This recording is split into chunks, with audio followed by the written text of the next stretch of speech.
Hi friends, இப்போ நம்ம Pandya house பார்க்க போகிறோம். பாண்டிய ஹவுஸில் நம்ம ராஜி ஒரு பக்கம் தானே முழிச்சிக்கிட்டு நிற்க, அதுக்கப்புறம் லிஃப்ட்டில் ஏறிட்டு போகலாமா அப்படின்னு சொல்லிட்டு டபக்குன்னு பறந்துட்டாங்களாமா.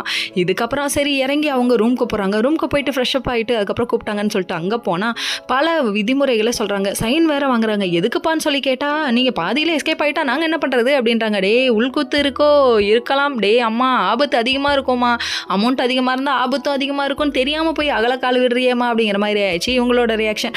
பயந்துக்கிட்டே இருந்தாலுமே அதுக்கப்புறம் என்னடா இப்படி பண்ணுறாங்களேன்னு சொல்லிட்டு இவங்கள தன்னைத்தானே பேசிக்கிறாங்க. கண்ணாடியை பார்த்து கதிருக்கு ஃபோன் பண்ணுவோன்னு சொல்லிட்டு ஃபோன் பண்ணால் நான் வந்துட்டேன் சென்னைக்கு அப்படின்னு சொல்கிறாங்க. தனியாக ரூம்லாம் கொடுத்துட்டாங்க. இங்கேயும் வந்துட்டேன் போட்டி நடக்கிற இடத்துக்குன்னு சொல்கிறாங்க. சொன்னதுக்கப்புறமா என்னமோ ஒன்றும் சொல்லாமல் இருக்குது அப்படின்னு சொல்லி கேட்க, சொன்ன பேச்சு கேட்காதவள்கிட்ட போய் என்னத்தை பேசுறதுங்கிறாங்க.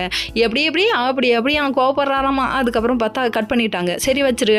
ஈகோ ஈரோடு வரைக்கும் போனுச்சுன்னா என்ன பண்ணுறது அப்படிங்கிற மாதிரி ஆயிடுச்சு. அதுக்கப்புறம் என்னடா இப்படி பண்ணிட்டு ஏடான்னு மறுபடியும் கால் பண்ணி பத்திரம் ஜாக்கிரதையாக இரு அப்படின்னு சொல்கிறாங்க. ஜாக்கிரதைன்னு சொல்லும் போது யாராவது எங்கேயாவது வெளியே கிளம்புனா முதல்ல ஜாக்கிரதைங்கிற விஷயத்த சொல்லவே கூடாது. சொன்னோம்னு வச்சுக்கோங்க, அப்போ தான் உங்களுக்கு பயமோ பதட்டமோ அதிகமாகும். நம்ம தம்பி வேற பயமுறுத்தி விட்டாப்ல, இவர் வேற பீதியை கிளப்ப, ஐயோ இங்கே ரூல்ஸ் அண்ட் ரெகுலேஷன் வேற மாதிரி இருக்கேன்னு சொல்லிட்டு இவங்களே யோசிக்க ஆரம்பிச்சிட்டாங்கன்னா பார்த்துக்கோங்க. அப்புறம் கண்ணாடி முன்னாடி நின்று எல்லாம் அவன் செயல் அப்படின்னு சொல்லிட்டு கடைசியில் கடவுள் மேலே பழிய போட்டுற வேண்டியது. நல்லா வருவோமா. இங்கே இந்த கூத்து நடந்தாலும் மீனா ஒரு பக்கம் ஃபோன் பண்ணி பயமுடுத்துறாங்க. ஆளுக்கு இப்படி பயமுடுத்துறான், நான் என்னடா பண்ணுவேன், படித்துறை பாண்டிக்கு அழுவ வருது அப்படிங்கிற மாதிரி ஆயிடுச்சு இவங்களோட ரியாக்ஷன். சரி, இங்கே இந்த ஒரு பக்கம் கூத்து நடந்தாலும் நம்ம குமார் தம்பி ஒரு பக்கம் ரொம்ப ஃபீல் பண்ணிட்டு இருக்காப்ல. என்னன்னு பார்க்குறீங்களா, வக்கீல பார்த்துட்டு வந்தவங்க நீ அரசியல் கடத்தலுங்கிற பொய்ய சொல்லணும்னு சொல்ல, அதுக்கப்புறம் எப்படிப்பா நான் அதை சொல்லுவேன்னு அப்பத்தாட்ட ஓன்னு அழுகுறாரு. திருந்திட்டாரோ இருக்கலாம்.